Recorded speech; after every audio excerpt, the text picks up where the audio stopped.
말씀 보겠습니다. 창세기 14장 14절 이하를 보겠습니다. 자, 오늘은 34번째 창세기 14장으로 들어왔습니다. 14장 전체를 다 다루려고. 자, 지난번 13장 얘기는요, 아브라함이 애굽에서 돌아와서 베델과 아이 사이에 있는 어느 한 지점, 흔히 보통 이제 이름하여 베델이라고 합니다. 왜 그러냐면 그 지역이 이제 역사적으로 굉장히 의미가 있는 곳이에요.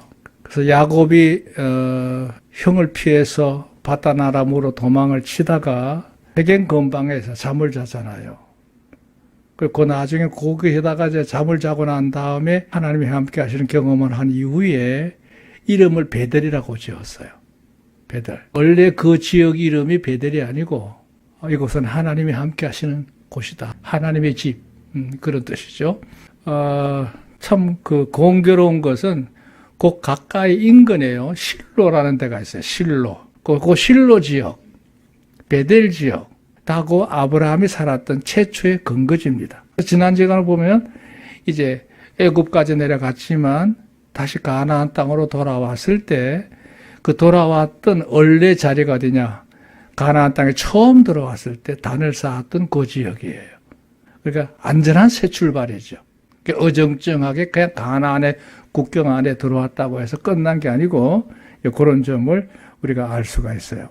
자, 문제는 그곳에 왔을 때 자리가 너무 좁았어요. 자리가 좁다기보다도 자연 환경이 그 지역은 구릉지로 이루어져 있기 때문에 아브라함에 속한 양들하고 조카 롯이 거느리고 있는 양들이 한꺼번에 다 살기에는 이게 상당히 문제가 많은 거예요. 또 이 기근이 끝나지도 않았기 때문에 물도 부족하고 풀도 부족하다 보니까 이제 문제가 생긴 겁니다. 집안에 다툼이 벌어지게 되고 그 다툼이 벌어지게 되니까 이제 여러 가지로 이제 불편한 점이 많은 거죠. 그래가지고 이제 아브라함이 조카에게 제안을 하잖아요. 우리가 이렇게 싸울 게 아니라 이방 사람들이 볼 때 우리 어떻게 생각하겠느냐. 우리가 하나님을 섬기는 사람들이고 또 한 부족 안에서 이렇게 마음들이 연합이 안 되면 우리가 여러 가지로 위험한 점이 많지 않겠느냐. 그러니까 이번 기회에 우리 분가하자. 이래가지고 이제 아브라함이 제안을 해서 조카에게 선택권을 주게 되고 조카가 이제 소돔성 전력 쪽으로 선택해서 길을 떠나죠. 그리고 이제 아브라함이 이제 남았는데 아브라함 역시도 이제 하나님의 약속을 받고 그 지역을 비로소 이제 벗어나서 이동한 곳이 우리가 잘 아는 대로 바로 여기입니다. 요 어디 지역에서 이제 살다가 분가를 합니다. 그래서 이제 이 롯은 이쪽을 택해요. 이 요단강에 이렇게 흐르고 있잖아요. 이 지역이 다 평지이기도 하고 물이 넉넉한 목초지니까요. 아브라함이 걱정을 하죠. 왜냐하면 이 지역이 살기 좋은 만큼 사람이 죄를 짓기에 모든 분위기가 그렇게 돼 있단 말이죠.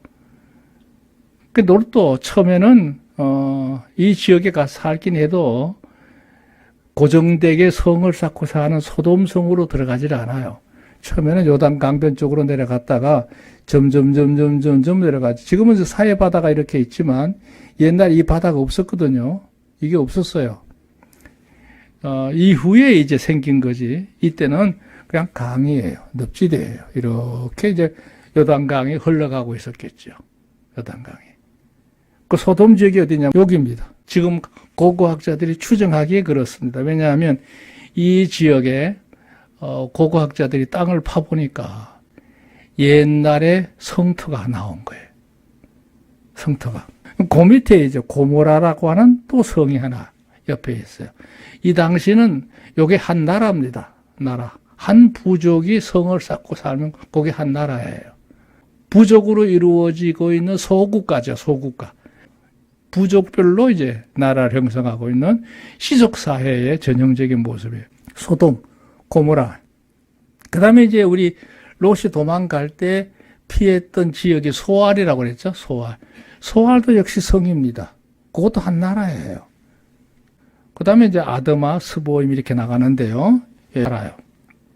이 요단강 전력이 그렇게 좋다는 얘기예요. 이쪽 가나안 땅, 이쪽 지역에 비하면, 예, 이 요단강 강변역은 너무 좋은 땅이죠. 자, 그러면 아브라함 어떻게 됐느냐? 아브라함 보세요. 여기 소돔이라고 그랬어요. 헤브론은 여기입니다. 아브라함 여기로 온 거예요. 헤브론 지역으로. 그러니까 여기서 갈라져서 이렇게 갈라진 거죠. 이렇게. 이렇게. 자, 옆에 있는 지도를 보시면 제가 이 지도를 똑같은 지도를 왜 올려놨느냐 하면 여기 이제 보세요. 흑색깔 이 지역은 다 고산지역입니다. 그러니까 농사라고 해도 뭐 밭농사 일부 좀 지을 수 있고 나머지는 아무것도 못해요. 돌산으로 이루어진 구릉지예요. 가나안 땅도 역시 마찬가지 이렇게. 이 지역이 전부 큰 산맥으로 흘러가고 있는 산악지대입니다. 그러니까 롯은 여기쯤 왔고 아브라함은 여기쯤 온 거예요. 이렇게 갈라진 거죠. 이렇게. 자, 요거는 이제 요단강 지금의 사해 우회 지방에 있는 신여리고 지역인데요. 사진이 이 신여리고 그러니까 이쪽에 이제 이 사해가 이렇게 사해 바다가 시작이 돼요. 이 우회 지역가 이게 옛날 여리고가 아니고 새로 형성된 여리고입니다. 구여리고 성경의 여호수아에서 나오는 여리고는 이쪽 편에 있어요. 제 안쪽으로 이쪽 편에 있어요. 안 보입니다. 그리고 요 밑에 이제 이렇게 사해 바다가 쭉 진행이 돼요. 사해 바다가 굉장히 큽니다. 길이가 한 100리 정도 돼요. 굉장히 긴 거죠. 자, 문제는 뭐냐? 롯이 이제 이 소돔성 들녘 쪽에서 나가고 난 이후에 북쪽에 있는 연합군대가 침략을 해와요. 당시에 시날 왕이라고 해서 북쪽에 있는 왕의 대표적인 왕이 시날입니다. 시날 하면 기억나는 게 있죠. 바벨탑을 쌓았던 지역이 시날 지역입니다. 그 다음에 보세요. 엘라살 왕, 그 다음에 엘람왕, 그 다음에 고임왕이라고 그랬어요. 그 4개 작은 부족 국가들이 아마 규모가 좀 더 컸을 거라고 생각해요. 그들이 연합을 해가지고 이 롯이 살고 있는 소돔성 지역, 그러니까 요단강 이 연안 지역으로 쭉 타고 내려오면서 공격해 들어온 거예요. 북쪽에는 4개 동맹 관계 이렇게 이제 형성이 돼서 쳐들어 내려온 겁니다. 그 왜 내려왔느냐 이유를 봤더니 이들이 12년 동안은 열심히 조공을 바치면서 섬기다가 13년째는 안 바친 거예요. 아마 자신감이 있었겠죠. 자, 우리도 이제 5개 연합이 됐으니까 북쪽에서 내려와도 우리가 물리칠 수 있다. 아마 이런 오만한 생각을 했던 것 같아요. 그러니까 이제 북쪽에 있는 왕들이 늘 조공을 받다가 안 오니까 1년 동안 기다렸다가 14년째 되던 해에 쳐내려와가지고 남쪽을 내려오면서 다 친 거예요. 그래가지고 이제 싸움이 붙었는데 밑에 있는 5개 동맹 국가뿐만 아니고 남쪽에 있는 전체가 다 아작이 납니다. 여기 보면 왕들이 다 처음에 싸우다가 다 도망가 버려요.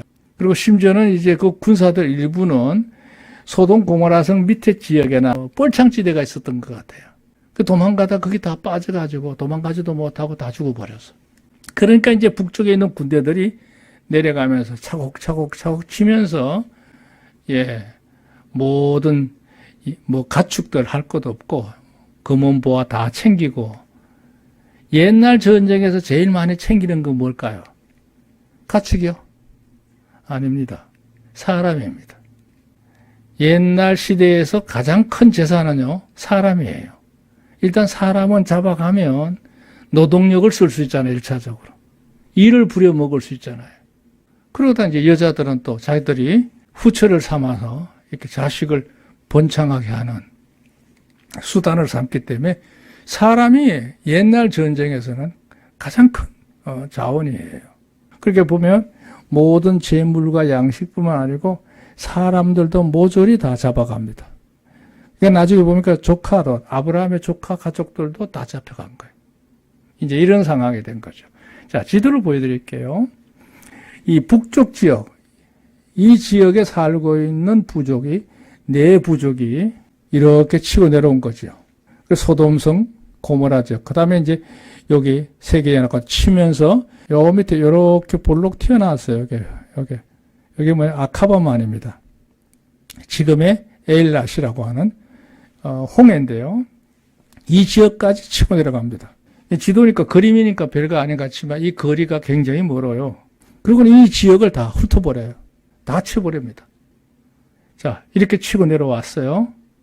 내려오면서 이제 4개 연합군대가 러바족, 지금 러바족이면 지금 요르단 북쪽이죠. 러바족. 그 다음에 수스족, 다 이쪽에 모압 쪽에 있는 부족들이에요. M족, 소돔성, 고모라, 거기에 속한 벨라, 아드마, 수보인까지 모조리다. 이제 유른이 해버려요.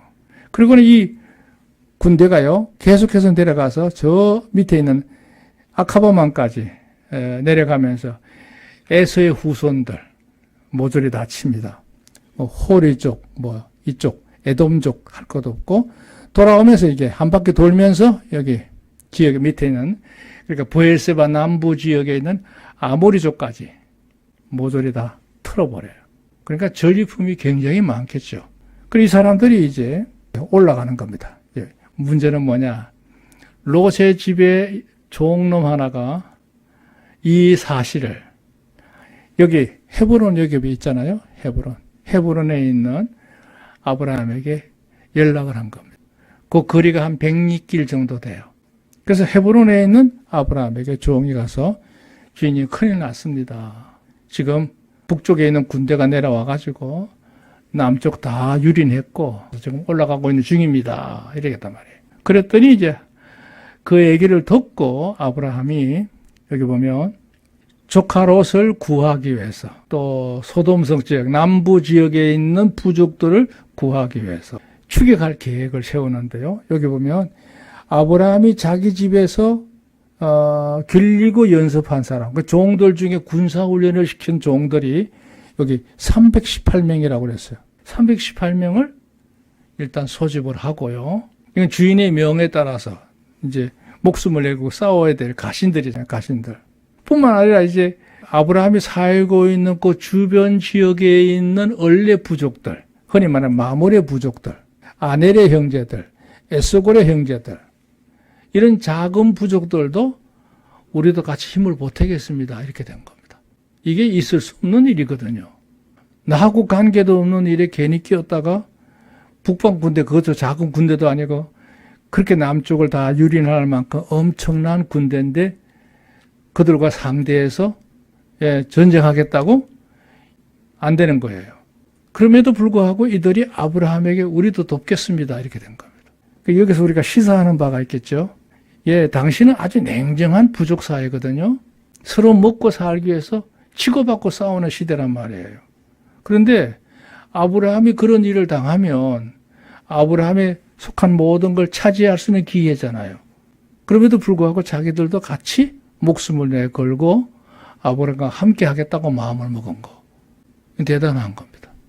그러니까 한마디로 얘기해서 아브라함은 자기가 살고 있는 지역에 있는 다른 부족들까지도 목숨을 바쳐서 가까이 둘 만한 친구고 이웃이다 이거예요.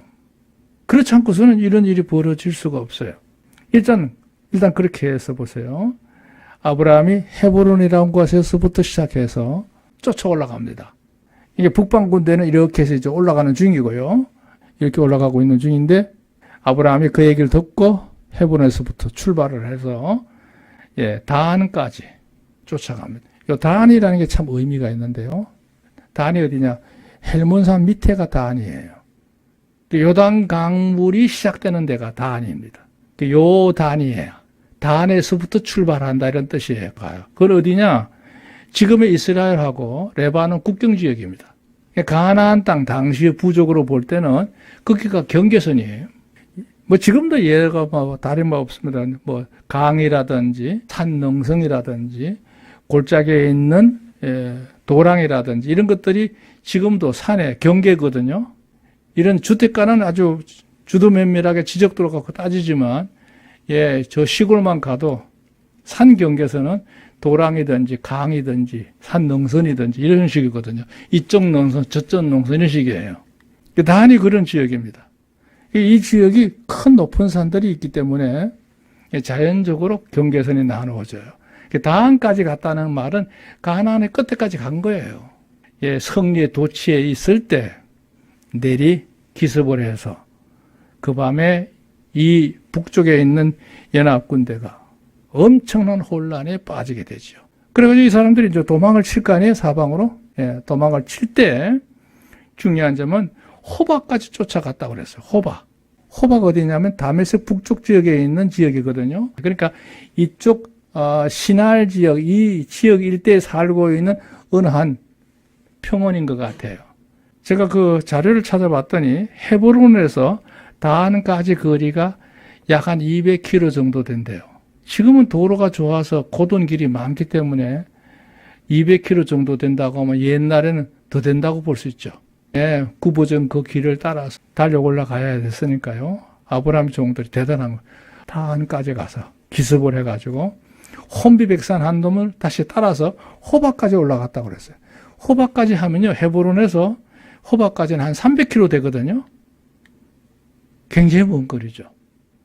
그러니까 롯을 구하는 정도로 끝낸 게 아니고 이번 참에 북방 군대가 끌고 내려왔던 모든 사람들을 모조리 다 구한 거예요. 이미 앞에 선발 때는 올라갔을 테고 뒤에 계속 이제 물자가 전리품 올라갔을 텐데 그걸 다 찾아온 겁니다. 대단한 거죠. 그렇게 해서 이제 이 백성들을 구하는데요. 오늘 본문의 말씀에서 이 사건은 왜 중요하냐? 아브라함의 무용담이 아니에요. 그게 목적이 있지 않아요. 어떻게 아브라함이 한 부족에 지나지 않는 사람이 남쪽에 있는 그 동맹 관계에 있는 여러 나라들이 다 힘을 합쳐도 상대하지 못했던 거를 어떻게 318명 그리고 주변에 있는 부족들 몇 사람의 도움을 받아가지고 그 사람들 상대해서 이길 수 있었느냐. 대단하다. 이건 이순신급이다. 이런 얘기 할 수 있지만 그 의혹에 목적을 두지 않습니다. 중요한 문제는 이번 전쟁에서 불행하게 됐던 모든 사람들을 다 구출합니다. 뿐만 아니라 이제 자기 조카 롯과 그 재물과 부녀와 인민들을 다 찾아왔다. 그래서 대단한 거죠. 그럼 그렇게 한 이유가 뭐냐 이거예요. 이제 여기부터 지금부터가 교훈이에요. 그게 제일 중요한 점은 하나님께서 자신들이 가문해 주셨던 한 고륙이었던 롯을 끝까지 사랑하고 아꼈던 겁니다. 비록 우리가 말하면 도저히 인간적인 상식으로는 용납할 수 없는 그런 행동을 해서 분가했지만 아브라함의 마음은 그걸로 인해서 이런 문제 앞에 롯을 구해야 된다는 생각에 주저함이 없었어요. 대단한 거 아니에요? 변함없는 사랑이죠. 그리고 여기는 여러 가지 깊은 영적인 의미가 있을 거예요. 하나님을 섬기는 롯의 가정이 그렇게 불행하게 된 거를 절대로 그냥 봐줄 수 없죠.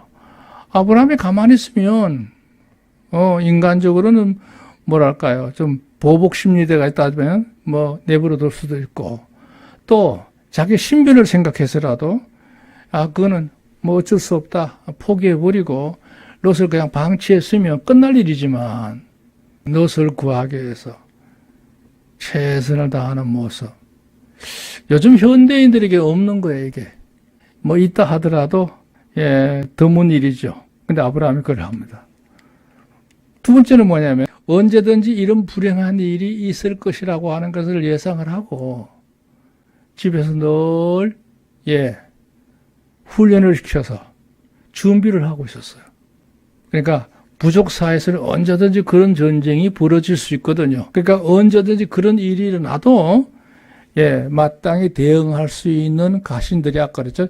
318명이 형성이 되는 거예요. 전 더 놀라운 거는 뭐냐면 아브라함의 종이니까 명령에 따라 움직이긴 하겠지만 그래도 목숨을 내거는 일이니까 그건 자원해야 된단 말이에요. 더군다나 나중에 보면 나오겠습니다만 아브라함이 개인적으로 그들이 전쟁하러 나갈 때 들고 나갔던 무기라든지 양식이라든지 이런 거는 별도로 안 챙긴 것 같아. 각자 자기 먹을 걸 챙겨가지고 가야 되는 거예요. 그러니까 이 318명이 아브라함 주변에서 그렇게 아브라함을 따르면서 최선을 다했다? 이건 굉장히 의미가 있는 거 아니겠어요? 그리고 중요한 거 아까 얘기했죠? 그 마무리 지역에 있는 일부 부족들이 아브라함의 뜻을 합쳐서 연합을 해가지고 함께 나섰다? 아브라함이 얼마나 덕스럽게 살았으면 그런 영향력을 가지고 있을까? 인간적으로 이런 것이 제일 부럽죠. 제일 부러워요. 대단한 겁니다. 그리고 세 번째가 중요한 건데요. 이번 전쟁에서 이길 수 있다는 자신감이 있었던 것 같아요. 막 불리했다면 감히 엄두도 못 낼 일이지만 하나님 우리와 함께 하시면 우리가 능히 이 모든 일을 해낼 수 있다. 이런 확신이 없으면 절대 안 되는 거예요. 또 설령 확신이 부족해도 여기 의라는 게 있는데요. 예, 조카가 그런 어려운 일을 당했다는데 내가 죽는 한이 있더라도 구해야지. 할 수 있는 데까지 해야지. 이런 마음이에요.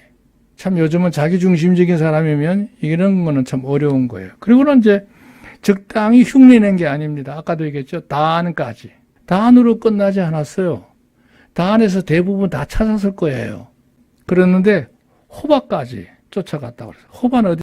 다마스 입구라고 보시면 돼요. 도망가는 걸 계속 따라가면서 그들을 쳐서 파하기도 하고 그들의 앞서 이미 선발대가 끌고 가고 있던 가축들하고 사람들을 찾아오게 해서 계속 추격한 거예요. 끝까지 간 거죠. 끝까지. 그건 정말 대단한 일입니다. 그래가지고 이제 아브라함이 돌아올 때에 아브라함이 돌아온다는 얘기를 듣고 도망갔던 이쪽 남쪽에 있는 왕들이 다 와서 아브라함을 길목에서 기다리고 있는 겁니다. 그랬을 때 당시에 예루살렘 성을 다스리는 멜기세덱이라는 왕이 있었는데요. 이 사람이 신비한 인물입니다. 멜기세덱은 살렘 지역의 왕이라고 그랬어요. 근데 흥미로운 사람, 이 사람은 제사장이에요. 그러니까 아브라함만이 아니라 가나안 부족들 가운데 셈족 일부는 여전히 하나님을 섬기는 사람들이 일부분적으로 있었다는 걸 의미하는 거죠. 근데 이 살렘 왕이 아브라함의 일행이 내려온다는 얘기를 듣고 떡하고 포도주를 들고 와서 환영을 한 겁니다. 그러니까 이 멜기세덱이 그렇게 얘기를 해요. 아브라함을 축복하면서 천지의 주제시오 지극히 높으신 하나님이여 아브라함에게 복을 주옵소서. 복을 빌어요. 축원이죠. 축원. 그 다음에 이제 하는 말이 뭐냐면 너의 대적을 내 손에 붙이신 지극히 높으신 하나님을 찬송할지로다. 축복을 비는 말 가운데 인간적으로 아브라함의 마음을 건드리는 말을 한 거야. 이 말을 좀 다른 의미로 돌리면 그런 뜻이에요. 아브라함아, 이번 전쟁에서 이렇게 엄청난 전쟁에서 이겼다고 해서 교만하지 마라. 하나님이 행하셨기 때문에 이 모든 걸 거둘 수 있었던 거야. 그걸 인정해. 이런 의미죠.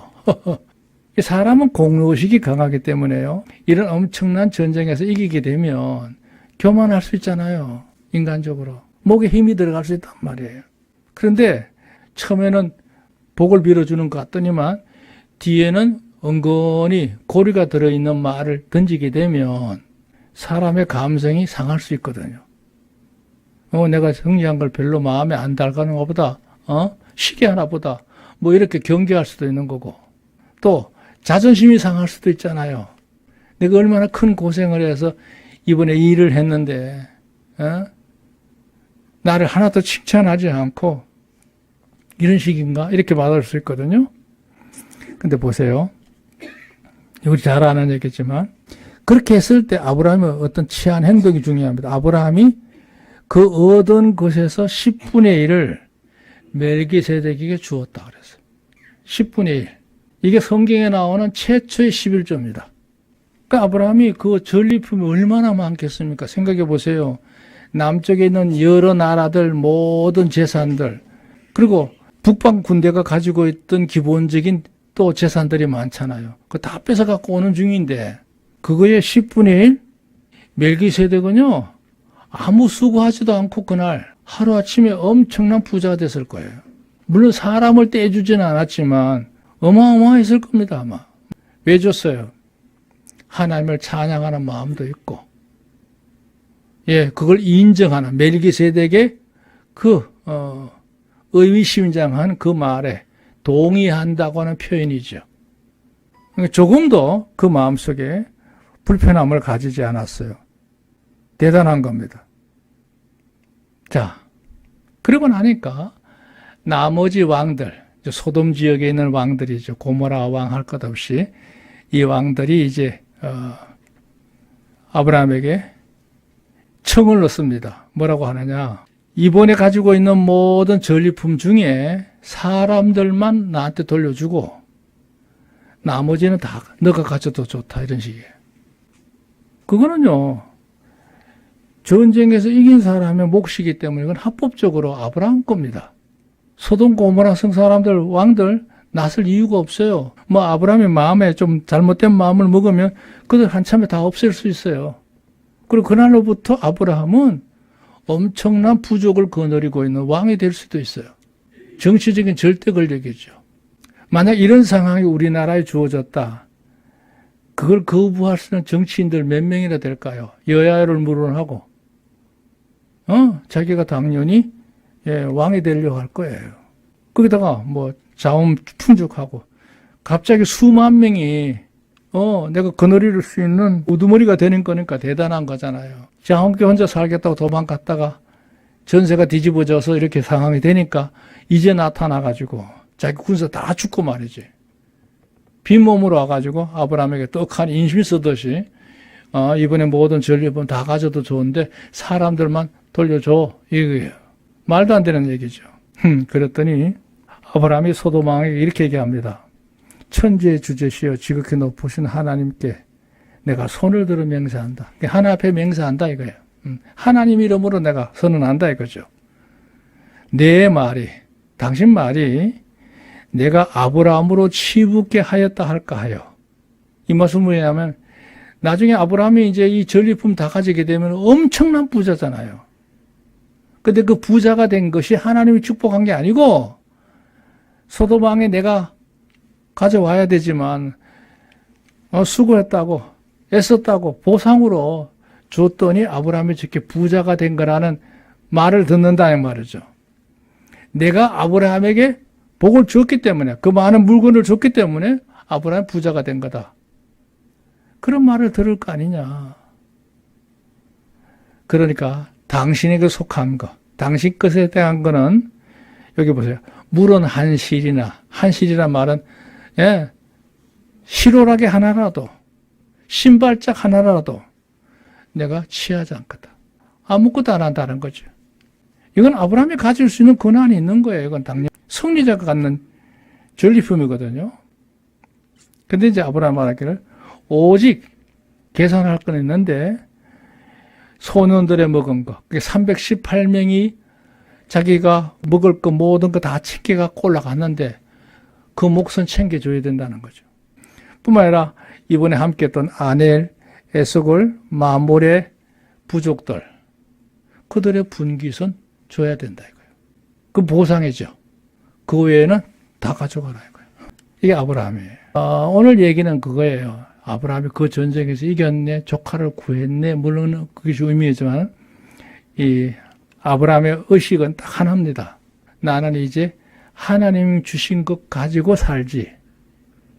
인간적인 방법으로, 인간적인 어떤 보상에 의해서 내가 이득을 취해서 내 인생을 살지 않겠다는 거예요. 오로지 모든 것은 하나님과 더불어서 이루어진 것만 내 것으로 삼겠다는 거죠. 그걸 누리다가 되겠다는 거예요. 그게 뭐냐? 아브라함의 믿음의 소신이에요. 믿음의 소신. 그러니까 하나님께서 아브라함에게 복을 주셔도 거침없이 주실 수가 있죠. 왜? 아브라함은 하나님이 주시는 복만 감당하니까. 그것만 가지고 운영하는 삶을 사니까 문제될 게 없죠. 아무리 줘도 아브라함이 교만할 사람 아니고 그거 가지고 무슨 사람들 행세하는 사람도 아니고 하나님 영광을 나타낼 사람이니까 하나님 복을 주시기에 그것이 충분하지 않습니까? 또 한 가지, 아브라함이 이렇게 처신함으로 인해서 이 가나안 땅에 여러 부족들이 살 텐데 그 복잡다단한 얽히고 설킨 그런 사회 속에서 아브라함과 언수될 사람이 있을까요? 없어요. 모두가 다 우호적인 거야. 아브라함 같은 사람이 가까이 있으면 우리에게 복이다 하고 하는, 우리에게 축복된 거다고 하는 확신들을 가졌을 거예요. 왜 이 사람은 자기 욕심을, 자기 위주로 살아가는 사람이 아니거든. 그러니까 우리가 그런 지혜를 배워야 됩니다. 너무 내 것을 나 중심으로 계산하고, 그런 일에 우리가 마음을 쏟으면 내 주변은 애로워지죠. 근데 아브라함은 절대 애로운 사람이 아니에요. 자식이 없어서 비록 무저한 가운데 있지만 아들 이상으로 목숨을 함께 했던 수많은 가신들이 있었고 충성자들이 있었죠. 아브라함의 삶 주변에 보면 배신자가 없어요. 그게 참 복이죠. 그래서 우리가 아브라함의 생에 뭐 논할 거 많지만 아브라함의 축복이 나의 축복이 되었으면 좋겠다.